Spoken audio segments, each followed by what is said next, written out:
तो प्लॅन सकाळचं उठायला जमत नव्हतं मला. कमरेपासूनच पायाचं दुखणं चालू झालं. माझा आपण थोडं सक्सेसफुल आम्ही झाले. ऑपरेशन केल्यापासून तरी ती 45 मिनिट 50 मिनिट्स तरी चालू शकते नॉनस्टॉप.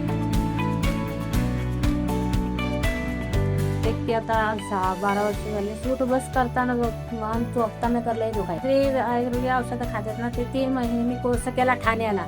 3 महिने पूर्ण झालं की होतं तसं दुखणं चालू झालं. पण आरामच नाही काय. गोळ्या औषधं द्यायची की पण आराम नाही बघ. एमरा काढला जाऊन मग खूप भीती निर्माण केली की हे केल्यानंतर तुम्ही चालूच शकणार नाही, तुम्ही म्हणजे नाही बसायला नाही जमणार, काही कामाच नाही. पण आम्ही कोणाचंच ऐकलं नाही. काय पुस्तक सांग. ते आम्हाला वाटतच नाही की असं ऑपरेशन झालंय म्हणून. खाली बसणं रोज नसतं सुरू व्यवस्थित राहील. तसं मी आता काम बिम पण भरपूर करतो. आणि ती खूप नॉनस्टॉप चालली, कुठे बसली नाही काय. बघून सगळे खुश झालेत, म्हणजे पहिल्यापेक्षा तू म्हणजे व्यवस्थित आहे.